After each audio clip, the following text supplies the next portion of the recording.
Thank you, Mr. Speaker. It is my pleasure to bring Walter Stearman here today to share with you all. He's joined today with his wife, Mary Jean, three of his nephews, a niece, and another friend. They've come from Connecticut and Virginia to be with him today. And if you would, let's welcome him to the People's House real quick before we introduce Walter.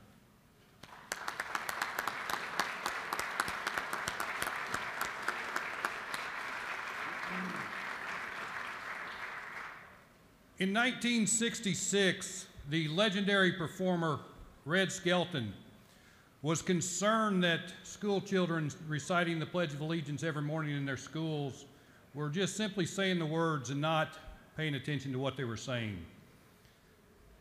And I shudder to think what he would think today when many of our school kids are not even reciting the pledge every morning, when we're in a city where the American flag has been improperly displayed for years on the sign over International Boulevard. And it's so important that we remember what our country's about and what that flag represents.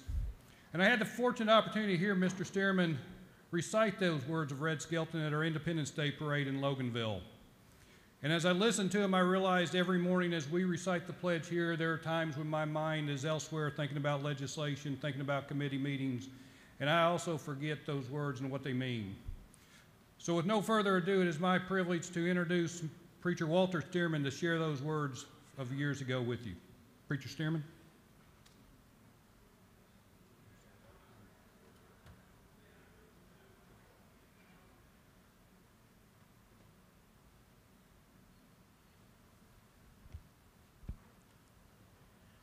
Mr. Speaker, elected representatives, family, and guests, I want to thank Tom Kirby and all those who made it possible for me to be here this morning.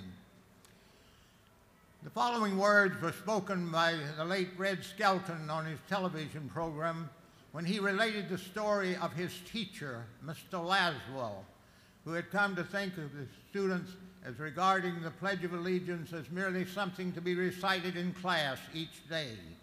Now more than ever, listen to the meaning of these words. If that last statement by Red Skelton was true when he first said it, it is even more true today, as Tom has already alluded to. Mr. Laswell speaking. I've been listening to you boys and girls recite the Pledge of Allegiance all semester, and it seems as though it is becoming monotonous to you. If I may I recite it and try to explain the meaning of each word. I, me, an individual, a committee of one, pledge, dedicate all my worldly goods to give without self-pity. Allegiance, my love and my devotion. To the flag, our standard, a symbol, oh glory. Wherever she waves, there's respect, because your loyalty has given her a dignity that shouts, freedom is everybody's job. Indivisible. In unity, we have all come together. States, individual communities that have united into 48 great states, 48 individual communities with pride, dignity, and request, all divided by imaginary boundaries, yet united to a common purpose, and that's love for country. And to the Republic, a state in which sovereign power is invested in representatives chosen by the people to govern. And government is the people, and it is from the people to the leaders, and not from the leaders to the people. For which it stands one nation meaning so blessed by God, indivisible, incapable of being divided, with liberty, which is freedom, the right of power to live one's life without threats, fear, or some sort of retaliation. And justice, the principle or quality of dealing fairly with others. For all, which means, boys and girls, it is as much your country as it is mine. And then Red Skelton added these words. Since I was a small boy, 2 states have been added to our country, and 2 words have been added to the Pledge of Allegiance under God. Wouldn't it be a pity if someone said that is a prayer, and that would be eliminated from schools too? God bless America. And now permit me to add a question or a thought. The phrase, God bless America, is a tremendous phrase. It is a glorious phrase. It is a wonderful phrase. It is a magnificent phrase.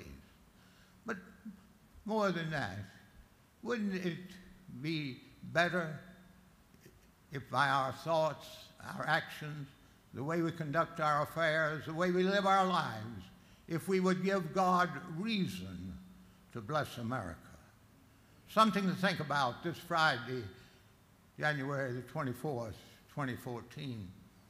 And now you've just begun a new year, new session. I came across these words many years ago, written in the long ago by whom I do not know, but I think they're appropriate for the beginning of a new year or of any challenge. And they read in this fashion: Behold, I stood at the gate of the year.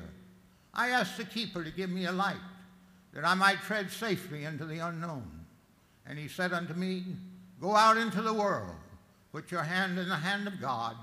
That shall be to you better than a light and safer than a known way. And I think